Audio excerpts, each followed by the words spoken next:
Hello everyone. അപ്പൊ ഇന്ന് നമ്മൾ ഓവർ ട്രെയിനിങ്ങിനെ കുറിച്ചാണ് പറയാൻ പോണത്. ഇപ്പൊ കൂടുതൽ പേര് ചെയ്യുന്ന മിസ്റ്റേക്ക് ആണത്. അത് കുറെ വർക്കൗട്ട് ചെയ്യും, എന്നിട്ട് ബൈസെപ്സ് ഗ്രോ ആവാനുള്ള, ട്രൈസെപ്സ് ഗ്രോ ആവാനുള്ള പറഞ്ഞിട്ട് കംപ്ലൈന്റ് ചെയ്യും. അപ്പൊ മെയിൻ ആയി കണ്ട് നോക്കേണ്ട കാര്യം എന്താ വെച്ചാൽ നമുക്ക് ജസ്റ്റ് ആ സ്റ്റിംനെസ് കിട്ടിയാൽ മതി. മസിലിന് കുറെ ഡാമേജ് ചെയ്ത് കഴിഞ്ഞാൽ കുറെ മസിൽ വരുന്നൊന്നുമില്ല. ആ സ്റ്റിംനെസ് കിട്ടി കഴിഞ്ഞാൽ പിന്നെ ബാക്കിയുള്ള ഫുള്ള് നമ്മൾ ആ ഒരു റിക്കവറിയിലെ ഫോക്കസ് ചെയ്യേണ്ടി.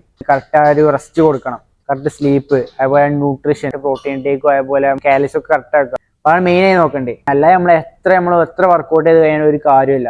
എത്ര ഡാമേജ് ഒന്നും ആ റിക്കവർ ആവില്ല. അപ്പൊ ഞാനും കുറെ കാലമായി കണ്ടിട്ട് ഫോളോ അപ്പ് ചെയ്താണ് 10 വർക്കൗട്ട് ഒരു ദിവസം തന്നെ ചെയ്യും. 2 മണിക്കൂർ 3 മണിക്കൂർ കഷ്ടപ്പെട്ട് ജിമ്മിൽ വർക്കൗട്ട് ചെയ്ത് കണ്ട് വീട്ടിൽ പോയി കണ്ട് മര്യാദക്ക് ഫുഡും കഴിക്കൂല, ഉറങ്ങൂല. ആ ലെവലിൽ പോയി കണ്ട് ഞാനും കുറെ കാലം ഇങ്ങനെ പോയതാണ്. അതുകൊണ്ട് ഇതിന്റെ പ്രോഗ്രസ് പറഞ്ഞാൽ വളരെ സ്ലോ ആയിന്. വളരെ സ്ലോ. എപ്പോഴെങ്കിലും ഒക്കെ ഒരു റിസൾട്ട് കിട്ടിയാൽ കിട്ടി. ആ ലെവലിലേക്ക് മെല്ലെ പ്രോഗ്രസ് ചെയ്ത് വന്നു കഴിഞ്ഞു. പിന്നെ നമുക്ക് കുറച്ച് കഴിയുമ്പോൾ മനസ്സിലായി റിക്കവറി, ന്യൂട്രീഷൻ, ഇതിന്റെയൊക്കെ ഇമ്പോർട്ടൻസ് മനസ്സിലായപ്പോഴാണ് നമുക്ക് മനസ്സിലായത് വർക്കൗട്ട് പറഞ്ഞാൽ ചെറിയൊരു ഭാഗം മാത്രമാണ്. എല്ലാവരും വിചാരം കുറെ വർക്കൗട്ട് ചെയ്യുമ്പോൾ ആ പമ്പ് വരുമ്പോൾ മസിൽ ഉണ്ടാവുന്നുണ്ട്. അപ്പൊ ഇനി കുറച്ചുകൂടി വർക്കൗട്ട് ചെയ്യും, ഇനി കുറച്ചുകൂടി മസിൽ ഉണ്ടാവുന്നുണ്ട്. ആ ലെവലിൽ വർക്കൗട്ട് ചെയ്യും. എന്താ ചെയ്യണത്? ഡാമേജ് അങ്ങനെ വിടാണ്. ഇനി അടുത്ത ദിവസം നമ്മൾ എന്ത് ചെയ്യും? വീണ്ടും അടുത്ത മസിൽ വീണ്ടും ഡാമേജ് ചെയ്യും.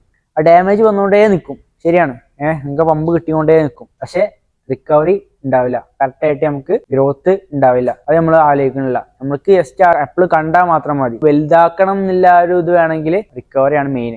റിക്കവറി ഇല്ലാതെ അത് വലുതാവില്ല. അപ്പൊ ഇതിന്റെ കേസ് എടുക്കുകയാണെങ്കിൽ ഞാൻ എല്ലാ ദിവസവും വർക്കൗട്ട് ചെയ്തിരുന്നു. പക്ഷെ എനിക്ക് റിക്കവറിന്റെ ഇമ്പോർട്ടൻസ് മനസ്സിലായി. ഫസ്റ്റ് ഒക്കെ ഞാൻ എന്ത് കാട്ടി, ലോഡ് കുറച്ച് വന്നു. കുറെ വർക്കൗട്ടിന് പകരം കുറച്ച് വർക്കൗട്ട് ആക്കി. ചെസ്റ്റിന് ഒരു 3 കളി, ഷോൾഡർ 2 കളി, പുഷ് പുള്ളൊക്കെ സ്പ്ലിറ്റൊക്കെ മാറി. അതേപോലെ ഇപ്പൊ ഞാൻ ആഴ്ചയിൽ 3 ദിവസം ട്രെയിൻ ചെയ്യുന്നുള്ളൂ. ആഴ്ചയിൽ 3 ദിവസം വർക്കൗട്ട് ചെയ്യുന്നുള്ളൂ. അത് കളിക്കണ സമയത്ത് മാക്സിമം കളിക്കും. ഇപ്പൊ ചെസ്റ്റിന് ഞാൻ ഇപ്പൊ കളിച്ചു കഴിഞ്ഞാൽ ഞാൻ പിന്നെ നാളെ റെസ്റ്റ് കൊടുക്കും. അടുത്ത ദിവസം നമ്മൾ പുള്ള് കളിക്കും, ബാക്കിന് കളിക്കും. അടുത്ത ദിവസം നമ്മൾ വീണ്ടും റെസ്റ്റ് കൊടുക്കും. പിന്നെ നമ്മൾ ലെഗിന് കളിക്കും. അടുത്ത ദിവസം വീണ്ടും റെസ്റ്റ് കൊടുക്കും. ചിലപ്പോൾ വെള്ളിയാഴ്ച ആകുമ്പോൾ പിന്നെയും വീണ്ടും റെസ്റ്റ് വരും.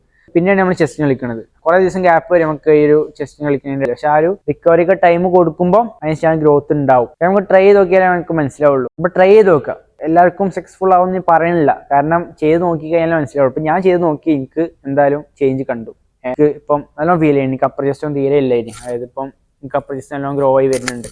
വേറെയും കുറെ മസിൽസ് ഒക്കെ എനിക്ക് ഡെവലപ്പ് ആയി വരുന്നുണ്ട്. അതിന് കാരണം ഞാൻ ഇന്റൻസിറ്റി കൂട്ടി, ലോഡ് കുറച്ചു, അതിന് കൂടെ റിക്കവറിക്ക് നല്ലോണം ഇമ്പോർട്ടൻസ് കൊടുത്തു. ഇനി സ്ലീപ്പും കറക്റ്റാക്കാൻ നോക്കണം. അപ്പൊ സ്ലീപ്പിന്റെ ഇടയ്ക്ക് കുറച്ച് മാറലുണ്ട്. അതായത് കറക്റ്റ് സ്ലീപ്പ് കിട്ടില്ല. അത് കറക്റ്റാക്കാൻ നോക്കിയപ്പോൾ എനിക്ക് കയ്യിൽ വളരെയധികം ചേഞ്ച് കാണാൻ തുടങ്ങി. കുറച്ച് പെട്ടെന്ന് എനിക്ക് കുറച്ച് എനർജി ആയ പോലെ, മസിൽസ് കുറച്ചുകൂടി വലുതാണ പോലെ ഫീൽ ചെയ്തിനി. അപ്പൊ ആ ഓവർ ട്രെയിനിങ് ഒഴിവാക്കാണ്ട് നമുക്ക് കിട്ടുന്ന സ്റ്റിമുലസ് മാത്രം കൊടുത്തിട്ടാണ് നമ്മൾ വർക്കൗട്ട് ചെയ്ത് കഴിഞ്ഞാൽ നമുക്ക് മാക്സിമം റിസൾട്ട് കിട്ടും. ഉറപ്പാണ്. ഓവർ ട്രെയിൻ ചെയ്യുന്നുണ്ടോ എന്ന് അറിയാൻ വേണ്ടിയിട്ട് നിങ്ങൾ ജസ്റ്റ് ഒന്ന് ആ ഒരു ലോഡൊന്ന് കുറച്ച് നോക്കുക. ഇപ്പൊ വലിയ ബോഡി ബിൽഡേഴ്സ് എടുക്കുക, അതായത് ശിവം എടുക്കുകയാണെങ്കിൽ ശിവമനെ ഒരു ഇന്റർവ്യൂവിൽ പറഞ്ഞാണ്, അതായത് ഓന് ആഴ്ചയിൽ 6 ദിവസമൊക്കെ ട്രെയിൻ ചെയ്തത് പിന്നെ ഒന്ന് കുറച്ച് കണ്ട് 5 ദിവസം ഒക്കെ ആക്കി മാറ്റിയപ്പോൾ എനിക്ക് പ്രോഗ്രസ് കണ്ടു. അതേപോലെ തന്നെ ബാക്കിയുള്ള കേസ്, എസ്പെഷ്യലി നമ്മൾ നാച്ചുറൽ ലിഫ്റ്റർ ആണെങ്കിൽ എന്തായാലും നമുക്ക് റിക്കവറി അധികം പെട്ടെന്ന് നടക്കൂല. എല്ലാവരും വിചാരം 2 ദിവസം കൊണ്ട് ഫുള്ള് മസിൽ റിക്കവർ ആവുന്നതാണ്.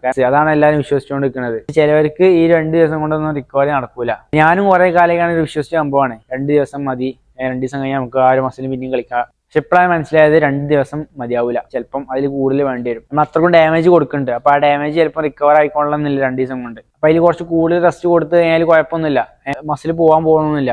മസിൽ നല്ലതാണ്, റിക്കവർ ആവാൻ ടൈം കൂടുതൽ കിട്ടുകയാണ്. ആ ദിവസം വർക്കൗട്ട് ചെയ്തില്ല വെച്ചാൽ നമുക്ക് മസിൽ പോകുന്നില്ല, മസിൽ അവിടെ തന്നെ ഉണ്ടാവും. മസിൽ ലോസ് ഉണ്ടാവുന്നത് വേറെ ടോപ്പിക്. അതായത് കുറെ കാലം നമ്മൾ വർക്കൗട്ട് നിർത്തി, ഡയറ്റ് നിർത്തി, അങ്ങനെ പോയി കഴിഞ്ഞാൽ മസിൽ ലോസ് ഉണ്ടാവുള്ളൂ. അതായത് 2 ദിവസം വർക്കൗട്ട് ചെയ്യാന്ന് കണ്ട് മസിൽ ലോസ് ഉണ്ടാവില്ല. പറയാനില്ല, ഇത്രയ്ക്കാനേ ഉള്ളൂ. ഓവർ ട്രെയിനിങ് എന്ന് പറഞ്ഞ സംഭവം ഇല്ല തന്നെയാണ്. ഈ ഓവർ ട്രെയിനിങ് കാരണത്തിനാണ് കുറെ പേർക്ക് റിസൾട്ട് കാണാത്തത്.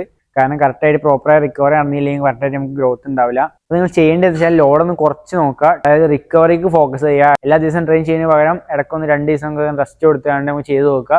കറക്റ്റായിട്ട് 7-8 മണിക്കൂർ ഉറങ്ങാൻ നോക്കുക. അതേപോലെ ഫുഡിൽ നമുക്ക് കറക്റ്റ് വേണ്ട കാലറീസ്, അതേപോലെ പ്രോട്ടീൻ ടേക്ക് കറക്റ്റ് ആക്കാൻ നോക്കുക. അപ്പോൾ ആ ലെവൽ ട്രൈ ചെയ്ത് നോക്കുക. അപ്പോൾ നമ്മൾ വിചാരിച്ച റിസൾട്ട് കിട്ടുള്ളൂ. അപ്പോൾ നമുക്ക് വിചാരിച്ച ഗ്രോത്ത് കിട്ടുള്ളൂ. അല്ല നമ്മൾ എത്ര വർക്കൗട്ട് ചെയ്തൊന്നും കാര്യമില്ല. അപ്പോൾ ഓക്കെ, ബൈ.